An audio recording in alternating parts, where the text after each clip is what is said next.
Loud and clear. Cool. There we go. Hi there, everybody. We're going to dive right in. Sedale, this is great for you to join us and officially actually be able to meet you in person. Yeah. And you're based in Sacramento, is it? Exactly. Yep. I am sitting in a co-working space in Folsom, so just up the road from the Capitol here. Very cool. Yeah. We're just in Western Addition over Fillmore, so Awesome. Yeah. And for those of you who might not know the area, that's the San Francisco area. We're going to dive right in. This panel is really great. We want to really explore Web3 and some of these amazing initiatives and programs that are happening, and really make this a lexicon that is very comfortable and familiar to as many people as possible so they can get involved and really support these amazing programs. Sedale, why don't you tell us a little bit about just where were you Web 1, 2, and 3? Mm-hmm. Tell us about your perspective in your life. How has your journey been through 1, 2, and 3? Sure. So yeah, I think something to know about me, I guess, is I'm a very early adopter. So pretty aggressive on that. Like I had a Windows phone, like that's the kind of I'll just tech is fun and I love it. I've always been someone who explores that stuff, but certainly like came of age at like the dawn of like Gmail, right, when it was still cool, like you had to get an invite, that kind of thing. And then built my first startup was a marketplace leveraging AI and machine learning to optimize fuel portfolios for fleet vehicles across the United States. So that was everyone was doing AI at that, right? Like every startup was doing AI. And then when, fast forward about 7 years later, and here we are with Open Grants, and it became less about like a new thing and really just about the thing that everyone is using to be competitive, right? So a lot less about, let's like use this new technology to, hey, actually just, Web3 in general is a facet of building a successful company, and you need it if you're going to be competitive. And I think that that's really key, in fact, and if you talk to our CTO, he's very pragmatic, right? There's a meme that's been floating around of like, you don't need blockchain for that. And like the girl's crying, right? But that's, you want to use it for the things it's useful for. And technology in general has always been like a tool that we use to solve really big problems. And that's every startup I've worked on. This is venture-backed company number 4. Every startup I've worked on over the last 10 years has been really about taking public data and private data and combining it to improve the citizen experience with government, or to improve the citizen experience in general as you engage with kind of public goods. And so that's very much what Open Grants is about. And I think blockchain is key to really providing a lot of the things that are inefficient about working in government. And so that's one of the reasons I love it, is it's a really great tool to solve a really bad problem. Nice. That's awesome. And David, I'll pass it over to you. Yeah, I've same. I've a very early adopter or early creator. I've kind of been in the industry for probably 35 plus years. So I was there at the beginning of the internet. I built sites for Gopher and HTTP and web at the same time. We built the first online yellow pages, the first kind of online animation with Java and Future Splash Animator, which became Flash, which later in my career I helped end as a chief architect at Disney. So I was there for its beginning and its ending and helped in both. But along the way, I was an art and music major, so I kind of love the NFT stuff today.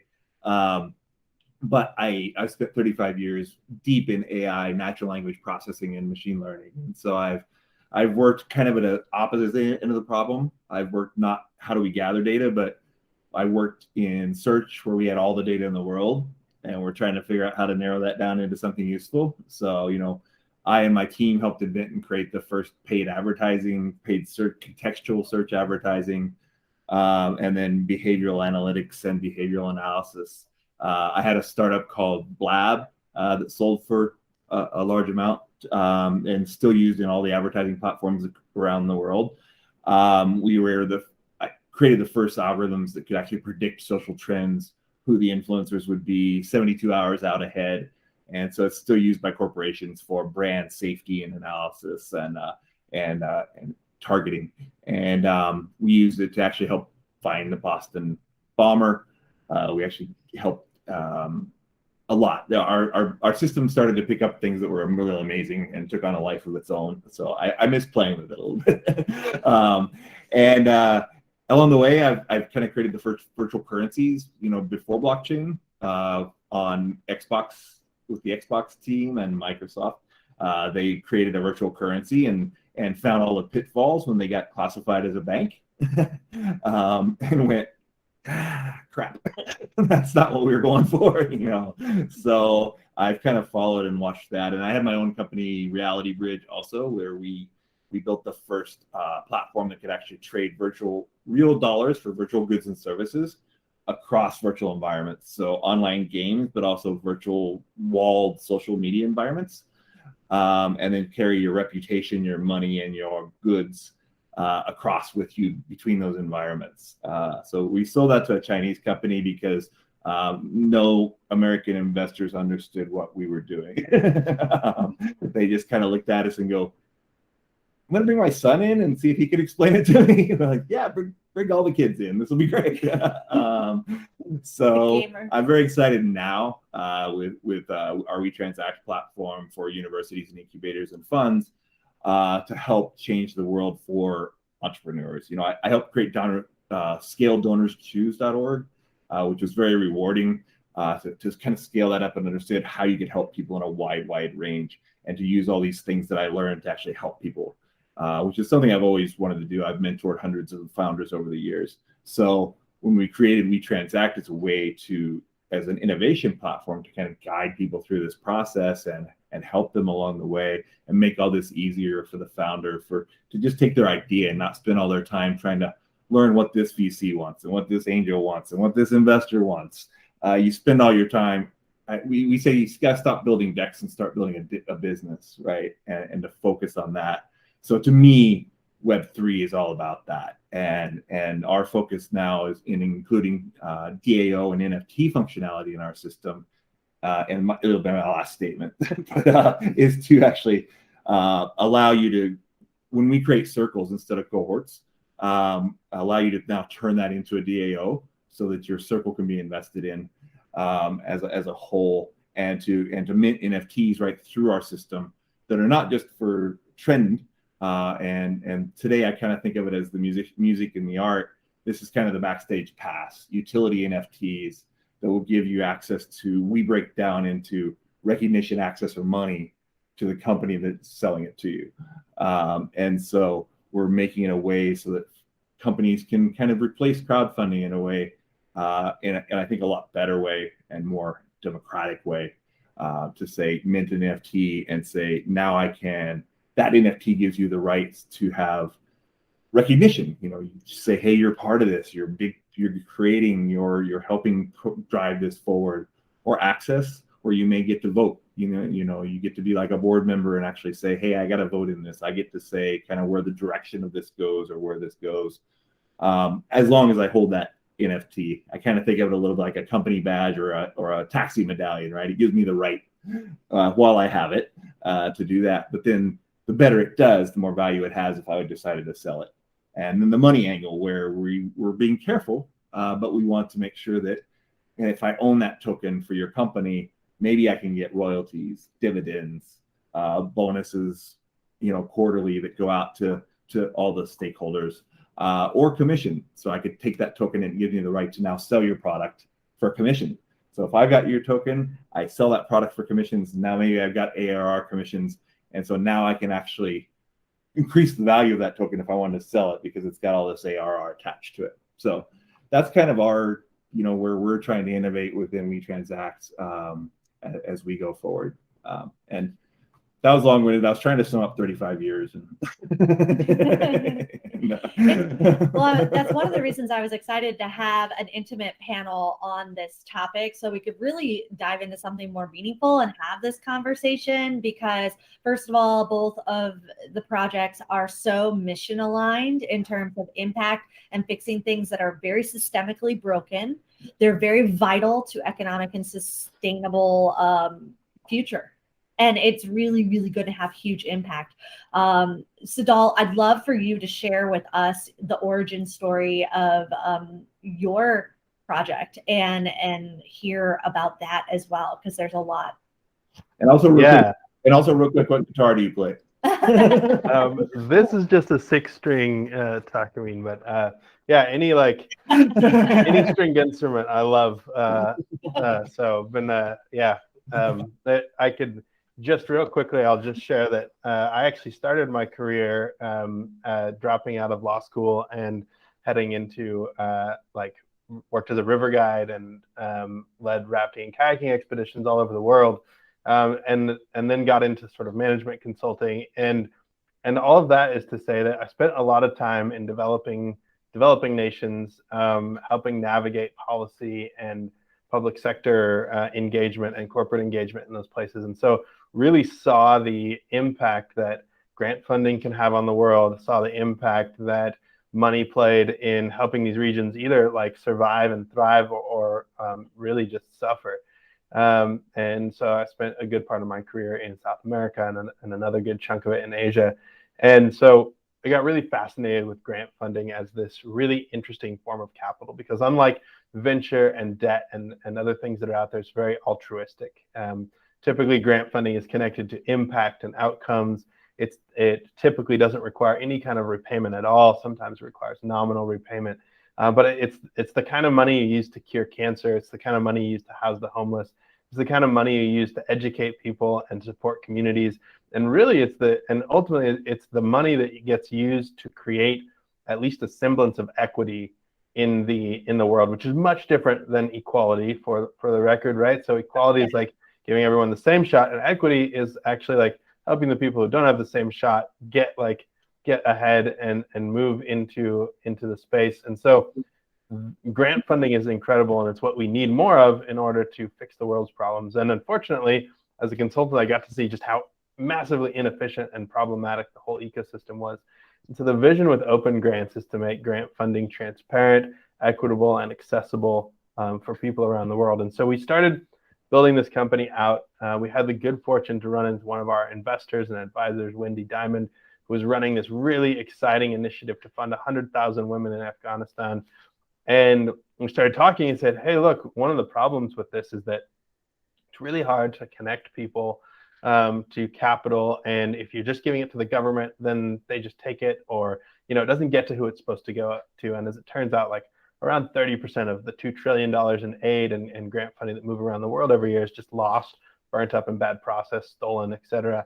And so when you look at the problem and you start to realize that, oh yeah, the government is actually like literally shipping bags of money sometimes because the banking infrastructure is broken down. You can't just like send a wire to Kabul. Like you have to fly it in on a plane.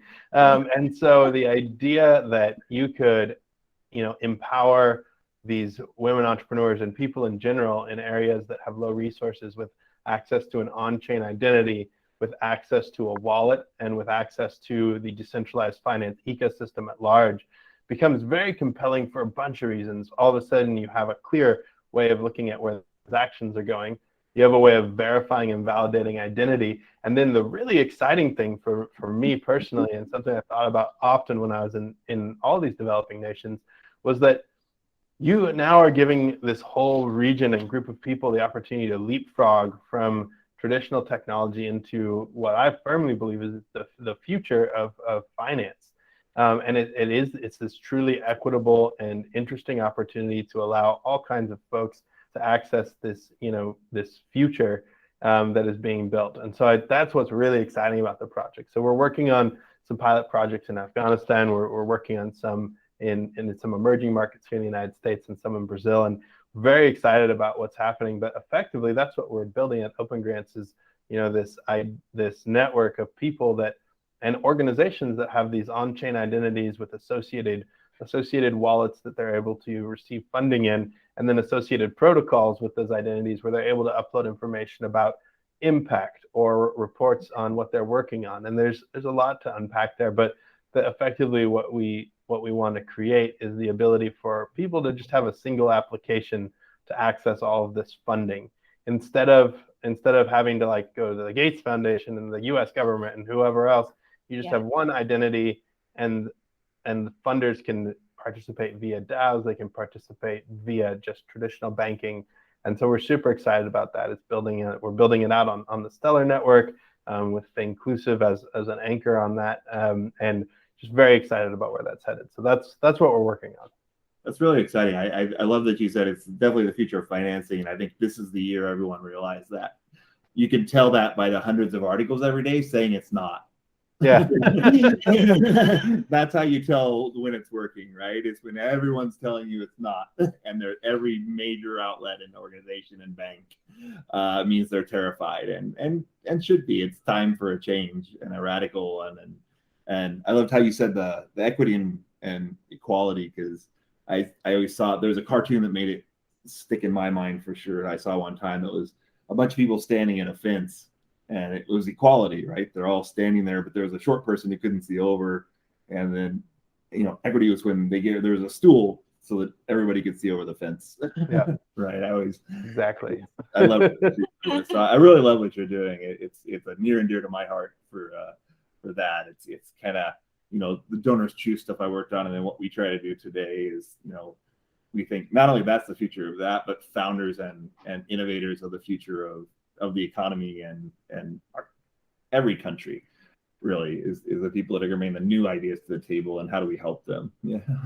Yeah. And it's really sad when you think like, so we spoke with a couple of management consultants that run consultancies, I should say, that run like the ARPA-E program, which is this big program the US government has for funding energy innovation. They said, hey, we probably don't talk to like 40% of the good ideas that are out there, we probably just never hear because of how bad the process is. And so when you think about just the opportunity to offer people the ability to just be heard and like have their idea considered and have the opportunity to de-risk their idea a bit and understand it, that's really what this becomes about. It's like we can really break down a bunch of barriers to provide people the opportunity to get their idea out there. And it becomes much more of this very equitable and more merit-based ecosystem, instead of like, I had the really good fortune to be able to go to law school and drop out and like move to South, and then start my own business, right? Like,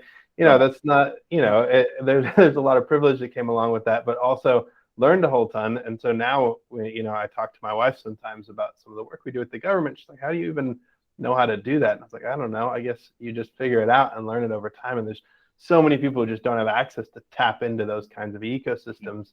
And this starts to unlock that, where you can build these relationships efficiently over a network that's decentralized and have the opportunity to not have like an 80-page hard to navigate application to turn in, but instead it's just like, oh, I have my identity online, and now I can connect and get connected to money and get connected to funding, and people can de-risk their investments as well, which I think is doubly exciting. I love that. It kind of ties with what we do. We should probably all talk more. For sure. Because that whole fill it out once. Ours is all about progressive disclosure and understanding and kind of doing the pre-diligence so that, when you go along and you don't have to keep filling it out. Now you've got it. You can just make sure it goes to everybody that can see, and you can go along your way.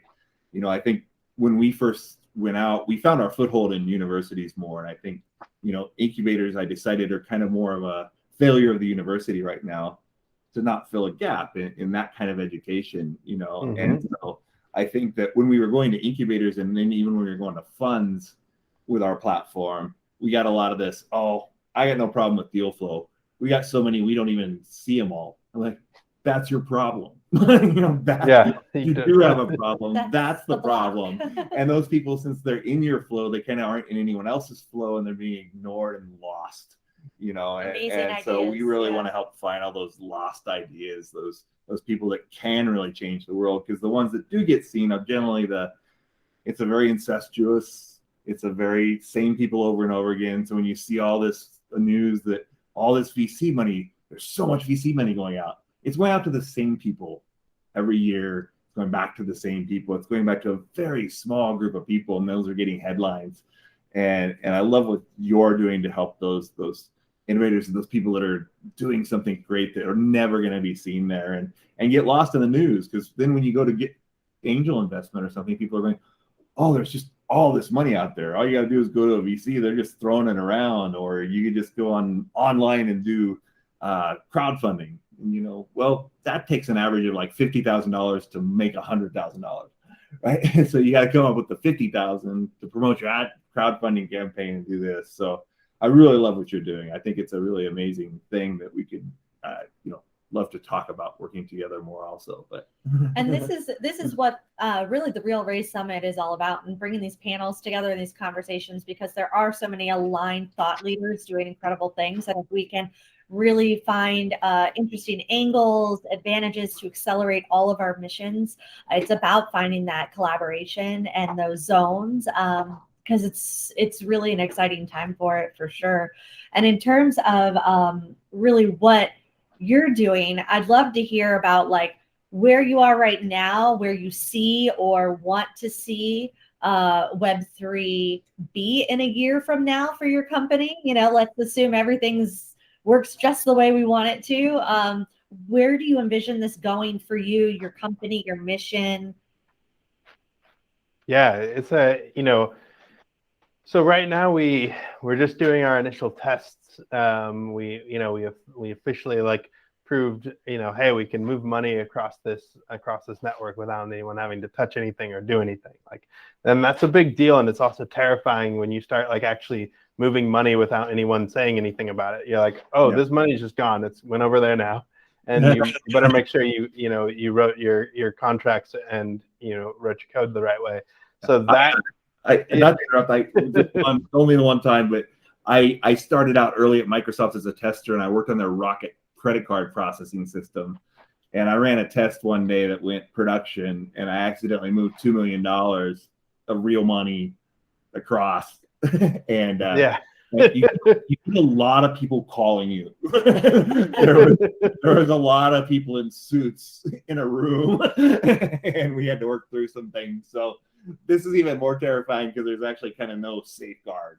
If you send it to the wrong wallet, it's there now, right? You're not getting it back. And so we are we're doing those tests. We're excited. We're onboarding some large groups of women in Afghanistan and working through processes there. But we as a company are working to organize and set standards for the grant funding ecosystem first. And so we have a platform that is, basically you could think of it like a very niche down version of Upwork, but specifically for grant funding, where we have all these traditional grant opportunities. Users can sign up, they get matched to grant funding, they get matched to expert consultants who can help them navigate that space. And we take 20%, and that's the core, that's one of the core parts of our platform now. And then we have our proof of concepts that are starting to run out in the wild, and we're very excited about those. And our vision by the end of the year is to be moving about $1 billion of capital over these stellar rails into wallets by the end of the year. We're really excited about that, and that's where we want to grow towards. And ultimately, what we want to have happen. And my vision for the future and for the company itself is that we become the space where people come, they incorporate a business. And right now we're looking more at that, sort of business grants. But anyways, they incorporate a company and they come and they create a profile in Open Grants, and everyone starts to hear about them right away, because it goes, the foundations that are working on, say they're working on cancer, foundations that are working on cancer hear about it. NIH hears it. There's so much money out there and so much opportunity, and it's just deployed so inefficiently. And really it is. It's a marketplace function that unfortunately Web 2 just lacks the features that this marketplace requires, which is verifiable identities and secure transactions and efficient movement of funding, an efficient movement of funding across borders even. And so that's our vision for the future, is that we really become the place where people create, like we become as indispensable as an EIN, as indispensable as a bank account. Like we become part of that stack for folks looking to do things that are innovative, that are world changing. And we have, we had this tagline, we don't use it anymore, but it was like streamlining trillions of dollars for the world's most important work. And that's, 2/3 of the most world changing innovations have come out of like grant funded research over the last, over the last 100 years. The internet, like all this stuff was like grant funded. And it's because grant funding really has the kind of risk profile you need to like really transform an industry or solve these really intractable problems. Like it's not dating, right? Like it's not like online dating. Like you're like, this is like deep research and deep tech and entertainment and dating and all that other stuff. Definitely has its place. Love it. Not like trying to dump on founders who are in that space. But if you like are trying to build like, targeted cancer therapies, you need a lot of money, and you don't need VCs like breathing down your neck every day. I mean, that can be helpful and it's great, and it definitely has its place. And we have incredible investors ourselves, but like what you need is just a bunch of money and time, because it's a hard problem to solve. Yeah. And so that really for investors is not like typically the thing they want to hear. Is like, yeah, we just need like 100 years and $1 billion. Like that's not something you want to tell your venture backers. So yeah. So especially because it's repeat funding too. It's I have friends Novro that have worked on a drug to help people.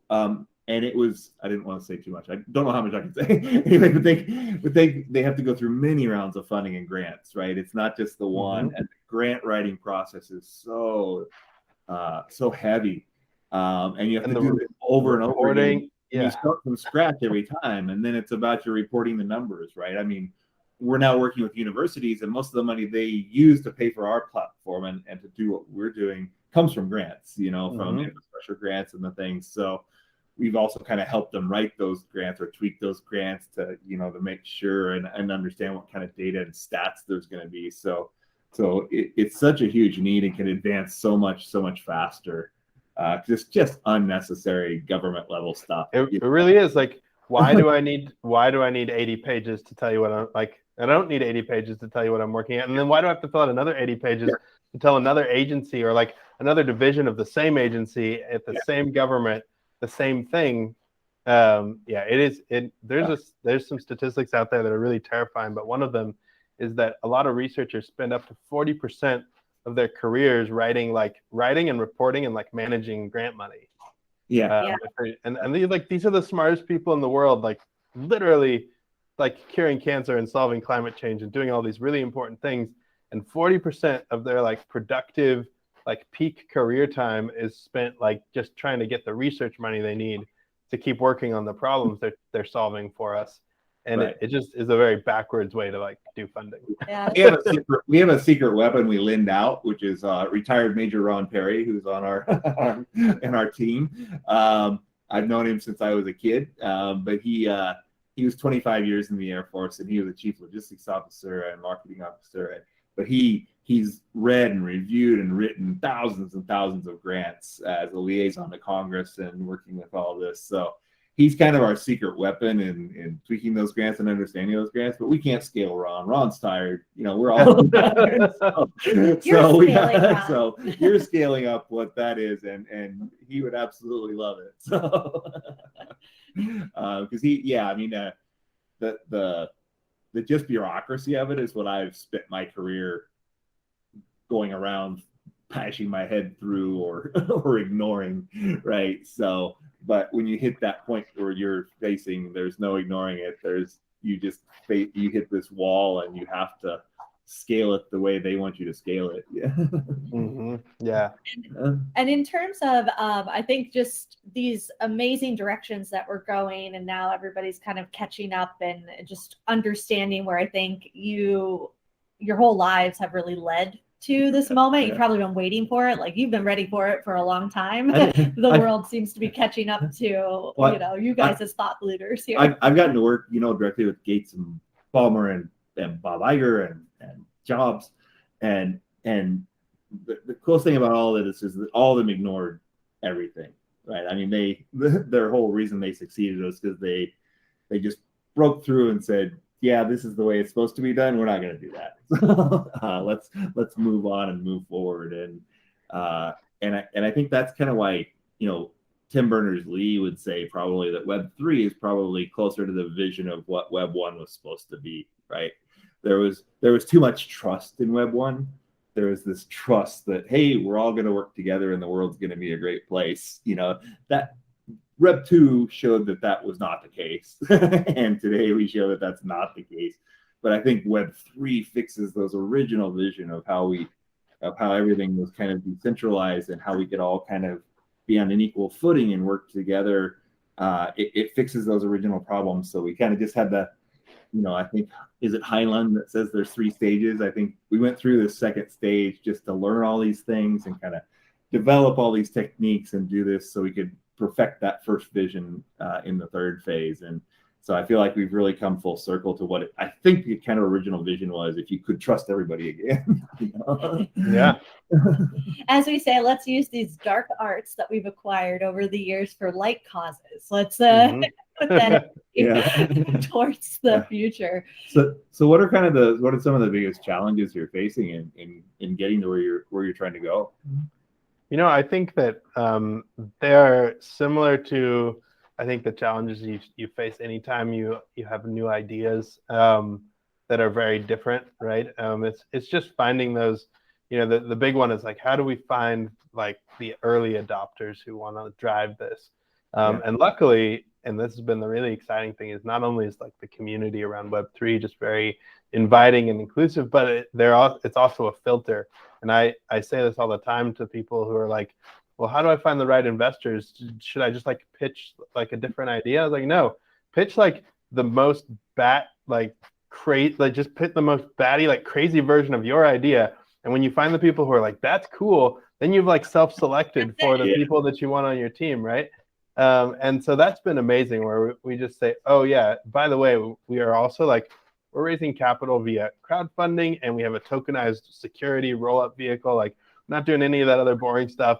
Like these are the ways that you can get involved, and this is how it works. And when we say that and we find investors who want to show up and participate, we know like those are the people we want.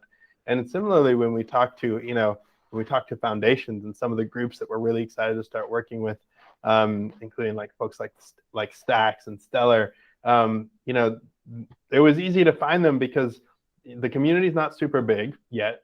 And also like they're into it. So like they're probably into it, right? Like they're already doing this stuff.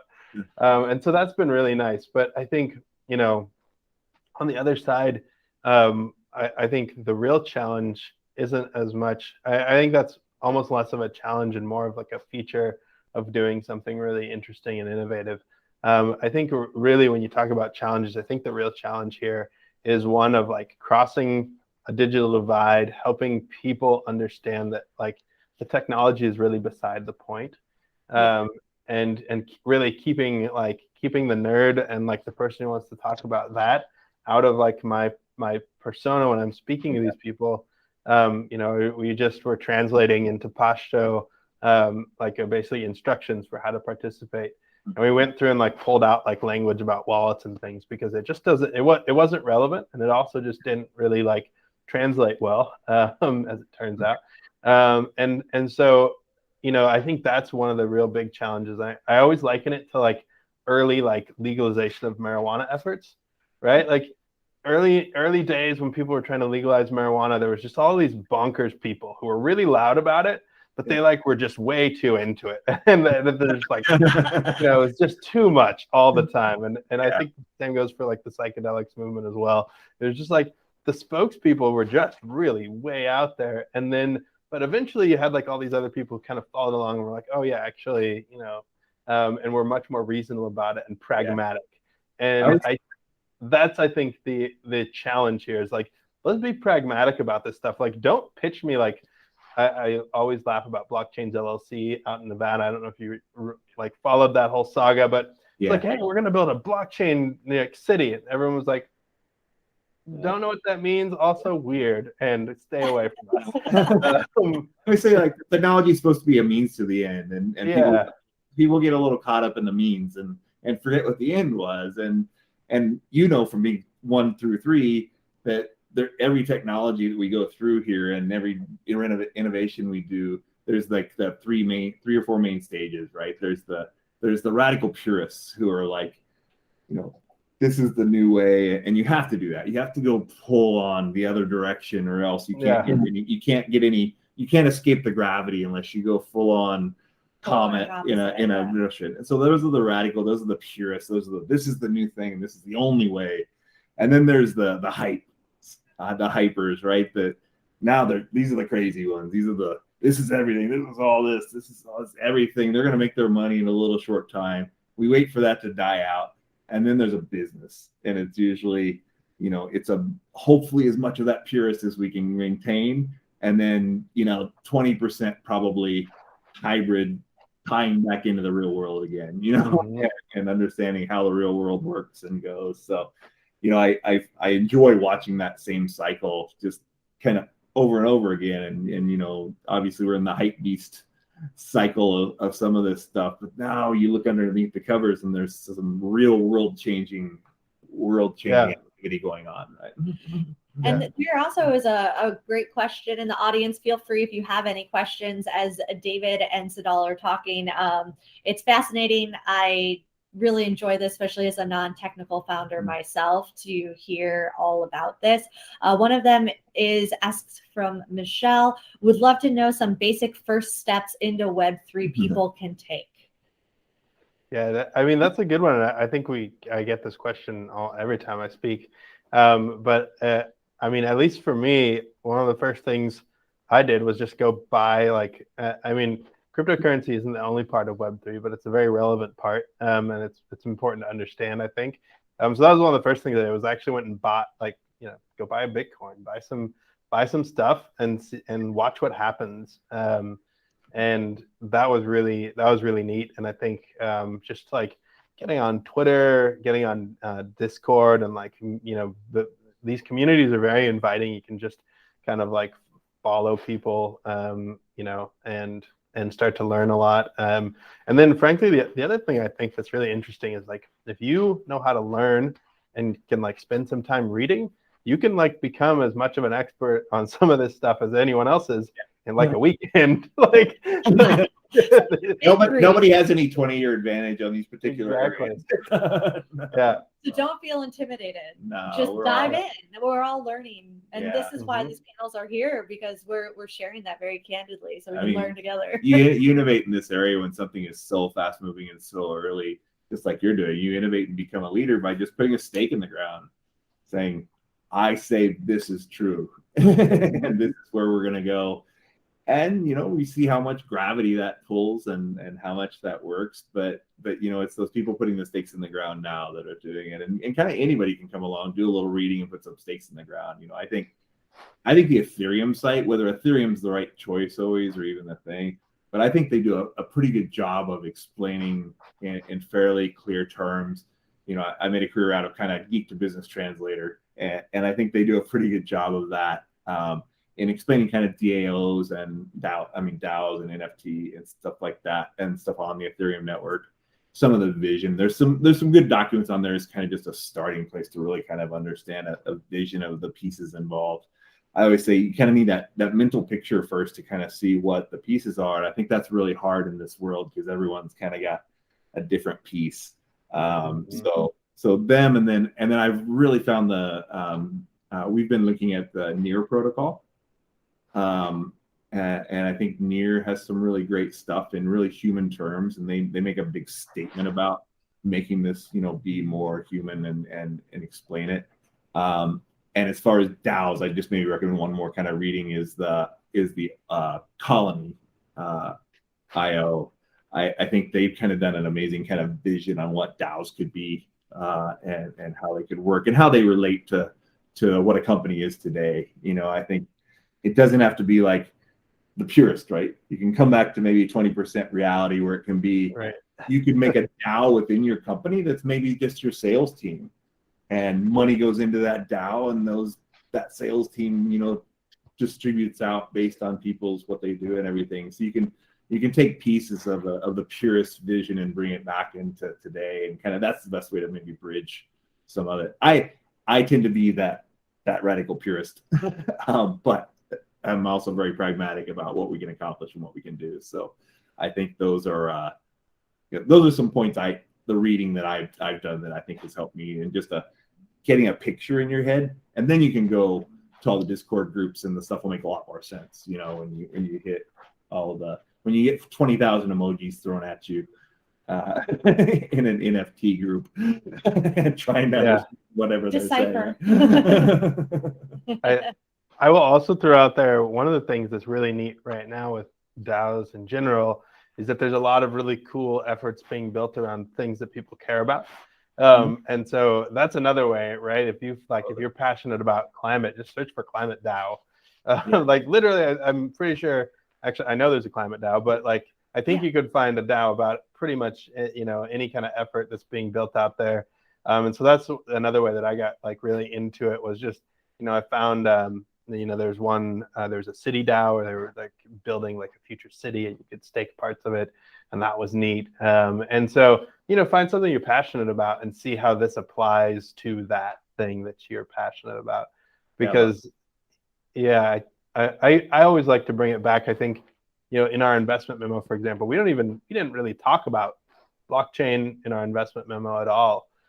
We just talked about this is what we're doing, and this is why, and this is how we're accomplishing it. Oh, there's a technology component. And so that can also make it really a lot more interesting for folks, I think, is if you can go find something you're passionate about and see how this applies. Yeah. It takes it from a theory and a thing up here to something you care about. And, every developer knows that. You can read all about what this might do, but you don't learn anything until you just go try to build something that you enjoy or passionate about or want to do. And I think that's incredibly great advice. Yeah. You guys hearing you talk about it definitely makes it feel more accessible. So I appreciate, it just really letting us know that you really can just dive in. And starting from any entry point, there's so many on and off ramps to this. There's no right or wrong. Everybody's discovering together. This all might change next month. So everything we're talking about could change, but that's what people need to know and hear as they explore down the rabbit hole a little bit. Hopefully this just panel of you guys talking about it makes it less intimidating. I think a lot of people even feel, oh, well, I don't know enough about Web3 to talk about it. It's yes, you do. You want to change something in the world, and you're participating it maybe with just NFTs or potential project or buying something that you're passionate and you want to support. So there's so many ways, even amplifying projects you care about, sharing that on social media that doesn't cost you anything. You're able to make an impact. So this is super exciting. What should we be asking you right now that you wish people were asking you on a Web3 panel? You've been on so many because it's such a hot topic, but what else should we be discussing right now that people need to hear or think about? I think, and not to beat a dead horse, but I think one of the things that, and I think it's, part of what we just discussed, is how do you make this more inclusive and ubiquitous? I mean, that's my favorite topic to get into here, because I think for a lot of the history of technology, we've seen really cool innovations get sucked into the gravity of a certain group of people, and then just kind of sit there. And we still see the failures of connectivity, internet, failures of delivery of services across a wide range of things. And I think one of the really exciting things about this is if you want to have truly decentralized X, you look at what the Helium network is doing, or you look at what these different these different protocols are building. You need people to be involved from a wide range of spaces. And so it's something that we're particularly passionate about, that I'm particularly passionate about, is just how do we crack really make this inclusive, remove barriers to access, and what are the best and most efficient ways to do that, and how do we continue to drive that narrative for the multiple and multitude of protocols and things that are being built in this space. And I think that's really where like you'll see it transform from this thing that's kind of strange and new to something that people really can get behind. Yeah, I'd love to hear from the audience, I guess, because one of the things I always ask, and it's my favorite. I stole it from someone, but it's my favorite thing ever. Is at the end I always say like, what most excites you about this, and what scares you about this the most. Mm-hmm. You know, and I think maybe I don't know you over the next year when you're trying to hit $1 billion. What excites you the most and what scares you the most, and then maybe from everyone else, just anyone as can a put general observer in NFT and the world. Sure. I mean, the exciting thing really is that like the idea of leapfrogging, that technology leapfrog and being able to do that. And I think the scary thing is probably just like the external, like the unknown, right? The externalities that you don't fully appreciate. And I think, that's been seen over and over again, where you have the unintended consequences of providing aid in any form that are, upending economies or cultures, things like that. So, I think, on the one hand, you might get this really cool, right?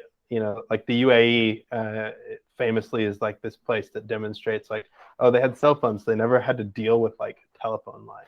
Right. And the cell phones are just ubiquitous there, and there's no like funky infrastructure. But on the flip side of that coin, I spent a good amount of time in Nepal, where yes, they've got all these modern technologies now, but they got so far outpaced by like their sewage and like refuse and trash system that now these gorgeous rivers in Nepal are just like clogged with garbage, because they're still like, while a lot of their tech is really advanced, they don't have any of like the advanced recycling or other things, and they also get offloaded recycling from other countries. But beside the point, so they don't have a way to dispose of all this stuff. And you never know, like really what kind of impact you might have if you all of a sudden give people a bunch of resources. Yeah. and so that terrifies me. And something that I think about quite a lot. It's like, well, how do we mitigate and solve for the unintended consequences of what seems like a really good idea? Yeah. I love that, because I'm kind of a pragmatic optimist. I want to be optimistic. I sometimes get a little pessimistic just because I've spent so long in the technology world. But just what you're saying, every amazing technology we've created along the way to help and do good, there's always a reverse usage for it, right? So So I'm, in my mind, I'm always thinking of the reverse usage, which makes me slightly more pessimistic than I want to be sometimes. But I'm always thinking, I could do this, but then how would people use this for horrible things? Yeah. And that's kind of my answer to that. Yeah, that's what scares me always. And but it's also just I thrive on chaos, and so I watch it churn, and there'll be good people like you help guide it as we go do that. So this has been absolutely fascinating, and feel free. I'm going to be sending out all the LinkedIn, so it's easy for everyone to connect with you. And I know there were RSVPs who said they were really excited to watch the recording, which it will be recorded and shared asynchronistically. We have a huge community of founders, and of course, we all know there's not enough hours in the day to always be live at an event.